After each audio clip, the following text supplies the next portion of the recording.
खालिक ने चुना होगा कोई बात देख कर, खालिक ने चुना होगा कोई बात देकर, मौला बनाया जाएगा औकात देख कर, मौला बनाया जाएगा औकात देख कर। एक जगह ते रहन दे भाई, मौला बखो बख ना कर, एक जगह ते रहन दे गया रहना। अच्छा जी। खुम विच पाक नबी सरवर ने रब दा हुक्म सुनाया, ते की सुनाया? अली हके बेशके, अली हके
की खातिर अली जरूरी है, कल्बो हयात की खातिर अली जरूरी है, अली जरूरी है, अली जरूरी है, अली जरूरी है, अली जरूरी है, अली जरूरी है, अली जरूरी है, अली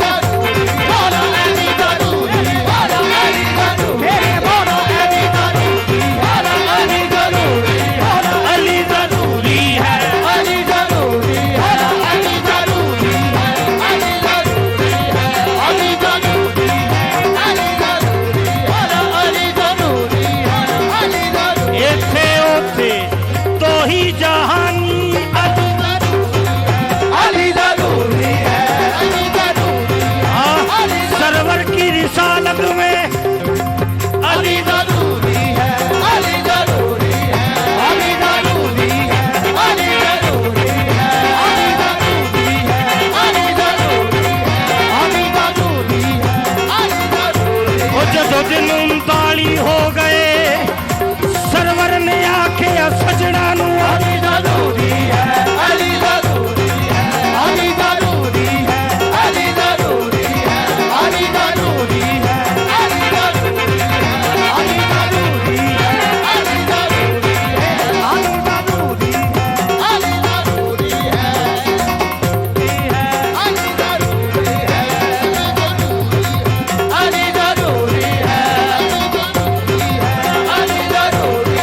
तो न भेजा करो सवाल,